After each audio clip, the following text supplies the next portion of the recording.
Yeah, it was a better game for sure.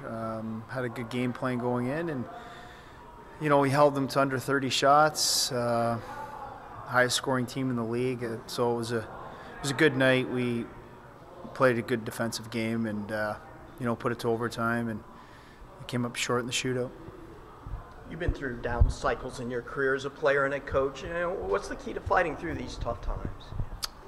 Well, you just have to work that much harder when it's not going well. You got to put in the time. You got to put in the work on the ice for sure, and off the ice through some video and studying your own game and evaluating where you're at. And we did a little bit of that in Texas as a group. And it's everything goes in cycles. Goal scoring droughts individually and team wise. There's ups and downs through the course of the year, and just have to stay with it. We have a lot of hockey left. We're only 1/3 of the way through the season. Do you worry about some of the guys, maybe the younger guys, losing a little bit of confidence in their game at all? Well, they could. As long as you're playing well and you're doing the right things, then there's no reason to lose confidence. You want to generate shots, you want to generate chances, but you also don't want to cheat the game defensively, and we want to be a good defensive team. We're not going to score a lot of goals. We've already established that, so we have to play real well defensively. And it's not about the individual as it is about the team. How can we generate a good game plan and go out and execute it to try and get the win, not necessarily how you're going to score a goal or how you're going to get a point. It's we have to focus more on the team.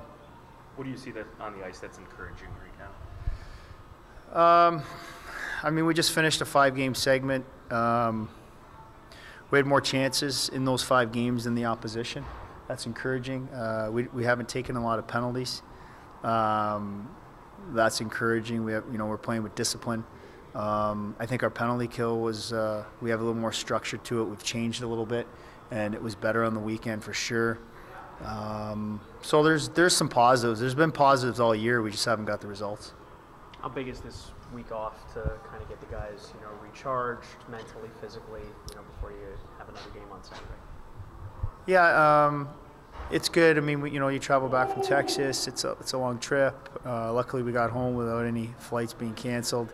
And we get some time to dial in on our skills and our team game. And it's a lot of practice, but I think we might need a mental break from the games, and it's been a tough stretch for sure, and hopefully we'll have a good week of practice and be ready for 2 games on the weekend.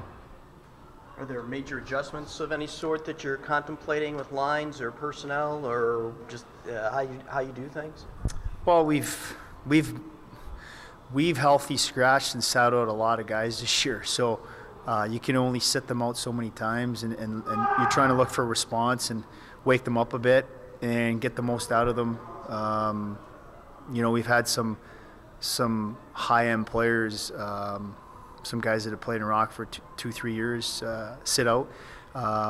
Guys that play in the NHL, healthy scratch as well. So we're trying to get the most out of them and make them push themselves and realize that they got to be better, and we have to be better collectively as a team. But at times, like I said, we have done some good things. We have outshot teams, we've outchanced teams, we've had more power plays than penalty kills. We're a team that's not going to score a lot of goals, and we have to stick to our identity, which is going to be defending well and chip in offensively when we can.